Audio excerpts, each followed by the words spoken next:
Ang sarap! Sarap. Luto mo to? Oo, luto ko yan, boy. Ang sarap ng tinola mo Masarap, ah. no? Akong gumawa niyan. Ang sarap, the best ka magluto. Ang Siyempre. galing mo magluto. Siyempre, ako pa. Nasaan na yung manok ko? Johan! Johan! Uy. Nasaan yung manok ko? Anong manok? Yung manok ko nawawala. Manok mo? Tatanong ko pa, nasa manok mo eh. Sarap nga ng higop mo kanina sa sabaw eh.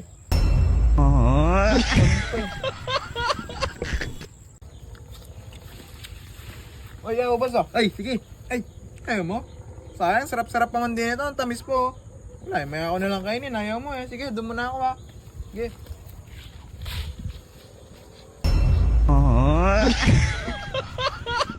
Alam nyo ba mga idol na hindi ganito ang tamang paggamit ng kutsara? At kung ganito nga ang ginagawa nyo sa kutsara ay talagang mahihirapan kayo. Dahil nga mga idol, nakadesenyo ang kutsara sa ganitong paraan. Ang tamang ang paggamit mga idol ng kutsara ay dapat yung nakalubog na parte ay nasa itaas. Sa paraan nga na ito mga idol ay makakasandok na tayo ng maayos. At alam nyo rin ba mga idol na hindi ganito ang tamang paggamit ng tinidor? Dahil pag ginamit natin yung flat side ng tinidor ay talagang wala tayong makukuha. Ang tinidor ay mayroong 4 na tusok at ito dapat ang ating ginagamit sa ating pangsandok. Ngayon mga idol, alam nyo na kung paano gamitin ng tama ang kutsara at tinidor. Bakit letter S yung nasa damit ni Superman?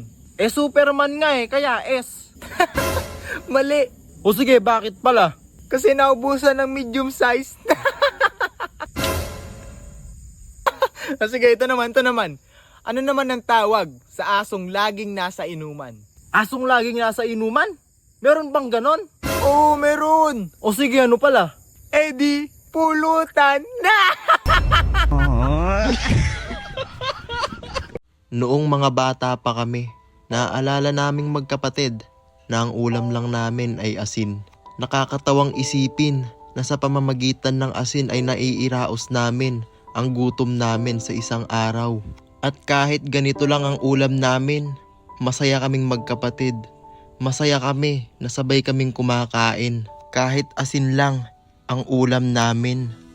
Kaya noong lumaki kami at nakaluwag-luwag, ay bumili agad kami ng isang sakong asin para nang sa ganon ay maitawid na namin ang gutom namin ng isang taon.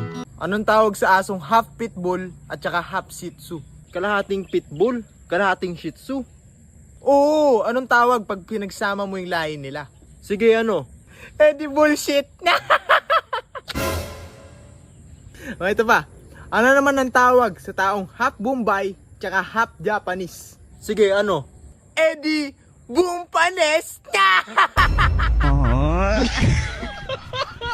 Nalak naming magkapatid na takbuhin ang Pampanga hanggang Baguio. At nung nakita nga namin kung gaano kalayo ay hindi na namin itinuloy. At nung pangalawang araw nga ay itinuloy namin ang aming pagtakbo. At habang tumatakbo nga kami mga idol ay bigla naman kaming pinulikan. Kaya hindi ulit natuloy ang aming pagtakbo. Kaya ngayong araw mga idol ay sisiguraduhin ko sa inyo na tatakbuhin na namin ang Pampanga hanggang Baguio. Kaya madaling araw pa lamang mga idol ay sinimulan na namin ang aming pagtakbo dahil marami nga ang nag-aabang kung kailan matutuloy ang pag-akyat namin sa Baguio. At ang sabi nga ng iba ay puro daw kami salita, wala naman daw kami sa gawa. Kaya pinili namin ituloy ang aming nasimulan. At sa oras nga na ito mga idol ay narating na namin ang Manawag. At isa lang ang ibig sabihin nito mga idol, dediretso kami sa Manawag Church upang humingi kami ng gabay sa aming pagtakbo at upang maging ligtas ang aming paglalakbay. At pagtapos nga naming magdasal mga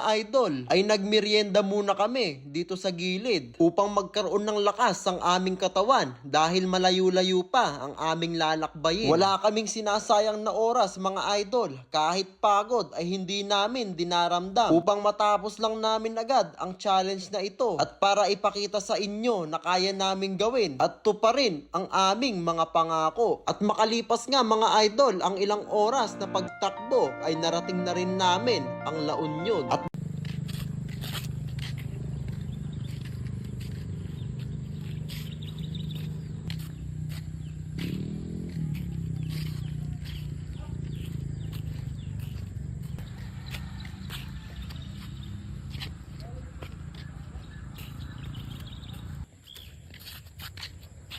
Inom, best po, inom. Sira ulo to ah. Kilala mo lang ako pag Pasko ah. 500 lang ako.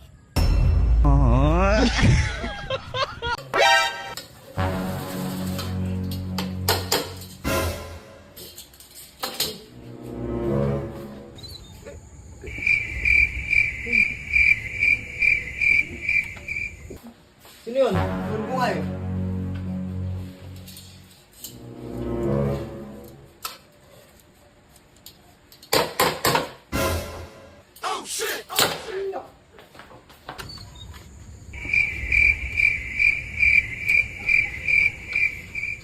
Sino ba yun? Ewan ko nga, wala naman tao dun eh. Dulok na yung niluluto ko. Ano, kanina ka pa? Kumain ng kulit, kanina ka pa! Kanina ka pa!